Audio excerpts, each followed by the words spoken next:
It's an Independence Day party. Yay, party! USA, USA, USA, USA. How will we celebrate our nation's independence? By watching this show that featured wrestling, some promos, a couple that stood out, a hot dog eating contest where a big guy threw up later because it's such good shit, pal, and then also a guy dressed up like Uncle Sam getting beaten up by a foreign menace. My God, Vince McMahon's mindset has not left the late 1980s, early 1990s. The ratings have, but Vince McMahon's mind is still stuck there. Ha ha ha! I'm John Rectum with my review of WWE Raw, celebrating our nation's independence in San Diego. Really? That's the best you could do? You didn't even bring Bayley out? I mean, you brought Rey Mysterio up, but couldn't bring Bayley out there. Bayley is desperately needed back. Sasha, she's left. Naomi, she left. I wish them both nothing but the best wherever they go. We don't really need Charlotte back. She drags every segment and match down that she's involved in and has for the last few years. But Bayley would bring such life to whatever show she's part of. Not that the brand split means anything anymore, but that's okay. We can celebrate our nation's independence. There were 2 fucking shootings today. So I'm going to get a little bit serious here. One north of Chicago, and then one in Philadelphia. Because a bunch of goddamn cowards that want to just clutch their whittle guns because they have such small dicks and, small frames of mind. They have such narrow-minded views of everything. They have to clutch their guns and everything. I got an idea. How about you stop being fucking cowards? How about we all come together and how about we all, maybe try to make this country safer? You guys don't fucking care about it, so you can all go fuck yourselves for all I care. Hopefully the smart people can dominate the dumb people. My fucking goodness, innocent people getting mowed down for all, just no goddamn reason because of a bunch of fucking goddamn nut cowards. So fucking sick of this goddamn shit. The Uvalde police didn't do shit. They can all fuck themselves. All this shit keeps happening. It's been happening for the last number of years. Enough! Fucking enough already. Okay, I'm off my soapbox. They added Ric Flair's woo back to the intro. So I guess that whole breaking the partnership's over. Meaning they will probably talk about Ric Flair's last match and maybe bring him back under a Legends deal for whatever reason. Steve Patrick subs for Jimmy Smith. Card rundown, new U.S. champion Bobby Lashley, who's a former Army Ranger, gets a big pop. Independence Day means a lot to him. This is the best babyface Lashley promo that he's done in quite a while. He's not a... He was fine on the Broken Skull sessions with Steve Austin. Lashley is just a natural, nice guy, but, he can turn on. He can be vicious, but when he talks, the luster kind of gets lost. He was able to focus it here. The crowd was into it. And he says there's not a man in any division or any promotion that can take the U.S. title from him. Okay, we're not going to get that kind of co-promotion. I'd love to see Ishii come over and face off against Lashley. That'd be good shit, but that'll never happen. And then here's Theory as the Money in the Bank winner. New rule, if Theory shows up, I instantly tune out. I know that some people like him in the ring. He's fine in the ring. He's as bland as white bread, and he's the worst Money in the Bank winner. He's unseated Brock. Yeah, I hated that Brock won the Money in the Bank briefcase and Ali when he should have won it. That was terrible, because Ali really should have been, the Money in the Bank winner. Not that they ever would have made him champion, but at least it would have been cool. But now Theory, because, look, there are some people that like Theory. I don't.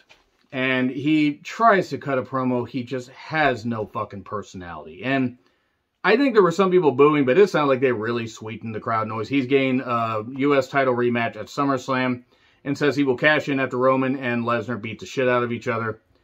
I honestly, if that does happen, I really hope that the fucking stadium just... No, actually, I don't hope that because there are innocent fans there. I really hope the stock just fucking tanks and Vince loses every goddamn penny in his bank account. That's what he fucking does. If you're hitching your wagon to Theory, there are people to see something, that's fine. That guy is not it. That is not somebody that you could invest in. So anyway, we get a brief brawl. Theory tries to use the briefcase very, very badly because he's fucking clueless. So anyway, Rey and Dominic show up and a huge pop for Rey. And then Priest and Balor beat him up, and then we go to break. This would have been better if they had just beat up Rey, put him through the announcer's table, and then beat the shit out of Dominic for a few minutes and pinned him during the break. I'm sick of Dominic. Dominic is the Mike Von Erich of the Mysterios. Except Dominic's career is alive and well. So, I don't know why Balor is dressed up like a gothic matador. And also people were upset that he was in pants. Half the timeline was upset that he was wearing pants, and then the other half was happy that he was all in leather. Everybody's being horny on Twitter for no goddamn reason. So they hit a double 619 at one point, and then Ray pretended that Finn hit him with a chair, and even though the ref didn't hear it, oh, Eddie Guerrero stuff, and yeah, it was what it was. Ray and Dominic win by DQ. That was a match. So anyway, remember Logan Paul filmed a dead body in a Japanese forest, and so I don't care if that was years ago, and also him and his brother, I believe, mocked the entire Japanese culture on blogs. And look, people make mistakes. Yes, sure, people make mistakes. There are certain unforgivable things, and people can like him all they damn well want. Doesn't fucking deserve any of my respect. He doesn't deserve the respect of anybody with a reasonably attached brainstem, but nevertheless. He's coming for Miz, despite the fact he said he wanted nothing to do with Miz. And then Miz went heavy on the orange tanning, says he has massive balls. They're still doing the balls feud. Styles shows up, makes his entrance, and is in the ring for 10 solid minutes. When we get back to the Profits party, and Alpha Academy interrupts them, and then Montez makes fun of the citations of the Declaration of Independence or whatever. And at one point, Montez had a hot dog in his cup and hit Gable with it, and he said, he smacked me with a glizzy. It is at this point that I wish the creative staff was thrown into a volcano. Yeah, they're going to eat hot dogs. That's good shit. Anyway, we then cut to Ray and Dominic backstage, and Priest and Finn beat them. They could just keep showing Dominic getting beat up over and over and over. Can't imagine getting tired of it. And then Styles and Miz had a match. Same as it ever was. And Corey at one point, after lusting over Maurice, by the way, the same guy that left his wife for whatever Carmella is, and you guys can have your theories all you want, but I've seen this shit before. He says, to Byron, you need to stop driving wedges in my relationship, Saxon, just because you're not happy. You sound like Twitter. Corey, the faithful man to marriage that he is known to be. AJ wins. Corey's a fucking abomination to commentary, and he used to be good. And now he isn't even as good as Bobby Heenan now. And Bobby Heenan has been dead, rest in peace, for about 2 years. Ciampa then attacks, but he's AJ fights him off a little bit. This is going to lead to AJ teaming with Logan Paul against Ciampa and Miz.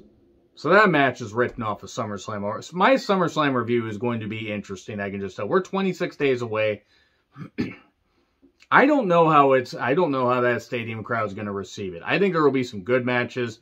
It is shaping up to not be very good because Roman and Lesnar, the final chapter, is the main event. And then recaps Liv cashing in. And I really hope that Charlotte doesn't beat her for a while. I actually hope Charlotte doesn't beat her, period. I just worry that Charlotte is going to.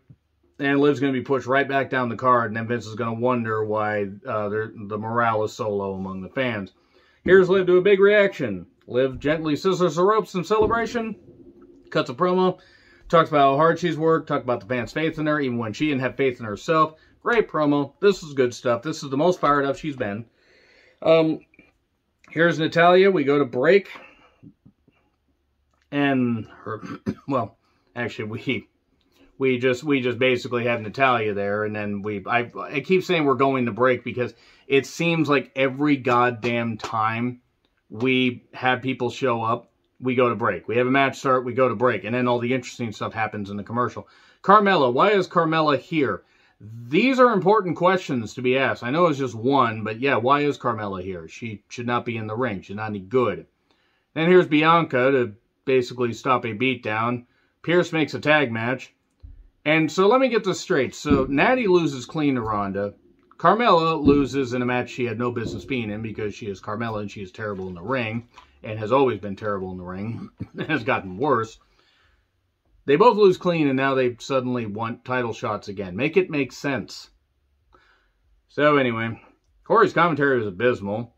His attempts at humor were so goddamn bad and he strained so much I was worried that he was going to herniate a disc in his neck. And Oblivion, 1, 2, 3. Natty took the pin. So I guess Natty's out of the title contention. And they're still doing the hot dog stuff.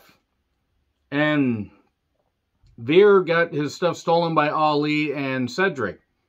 Remember when Veer was seen as a complete badass and then people thought Ali was going to get pushed? 24/7 stuff. I want every creative member that came up with this to have their hand blown off during a firework accident. I know that's harsh, but I don't care anymore. I'm fucking sick of this goddamn comedy stuff that has no business being on a show. Yes, you can have entertainment. This is for children. Edward James almost tosses Reggie. Why is Rollins in a lace suit? Why did Ezekiel squirt his ketchup? And why did he not practice safe eating and put a covering on his condiment? So then Rollins last, and we're going to have a match later. Edge returned vignette, and then Rollins and Ezekiel had a match. The match was about as good as the one we got, the feud we got with Rollins and Elias back when Elias could have been Intercontinental Champion, but unfortunately wasn't. It was what it was. And Corey was extra mean. I guess all his child support payments came out at the same goddamn time, and he has less money than ever. And then, we get the stomp 1, 2, 3. Not a bad match. Corey's commentary ruined it. Riddle showed up to hit an RKO. And that match is going to be another match. It'll be well worked, and I won't care. Hot dog eating contest. Cesaro wins because references from 15 years ago at least. Otis doesn't feel good. God, if only he'd vanish like Spider-Man did. Lashley makes his entrance. Recast of the Profits and the Usos. And Lashley's been in the ring for about 10 minutes also. They make people just stand there endlessly. Men's Money to Make recaps. Gable is toast, by the way. Never going to be taken seriously. Lashley and the Profits versus Theory and Alpha Academy. Otis ate too much, got beat up, and then a spear on Gable for 3. Because why would you hit a spear on the guy that could take the pin? Let's just hit it on Gable, the talented one. Otis pukes, and I hope Vince loses every penny he's ever earned. Becky is the best best promo as far as the women go in wrestling, in my personal opinion. She can take the WWE scripted stuff and make it even better. Make it even better than it could ever be. Because all the scripting. Recaps of the puking. And oh, by the way, Truth is also dresses up as Uncle Sam. And he talks about Independence Day. And for the glory of the Kaiser, he was the Walter Gunther. And I don't know why they continue to change his theme and make it worse, as bad as the name change. He beats him with a powerbomb in a minute. Maybe. And then Alexa wants her shot at Bianca's championship. The last thing we need is Bianca losing her championship to fucking Alexa. Alexa does not need to be women's champion again. So, Bork and Roman package. Becky entrance at 7:40. Becky, by the way, had a pretty good, did have a really good promo earlier. And then a SummerSlam contest. The only way I would go is if my friend Roxy would go with me, and then we could just heckle everything and heckle the fact we're in Nashville. No offense, Nashville. I'm sure you're a lovely place. Asuka makes her entrance at 7:46. So they give the men 20-plus minutes in the main event. They give the women 12. They have a no-holds-barred match. Chairs, trash cans, and a parasol being used to block mist, and a pile of chairs, and manhandle slam through the table. Look, the reason that I dumped on that main event is not because those women can't work. They can work. But see, fireworks are going off in protest. No, this was fucking ridiculous. I don't mind them using a table, using a couple things, but if I'm going to knock blood and guts for constantly using a bunch of weaponry in other matches and other promotions over the past few months, getting to where they just rely on weapons instead of making the weapons part of the match, they just build the match around weapons. You can't do that. And it just got to the point where I was just like, okay, I don't care. So that's pretty much all I have to say right there. Let me know your thoughts in the comments. Like, share, subscribe, Twitter handle in the description. I'm John Rentlin. I'll see you soon.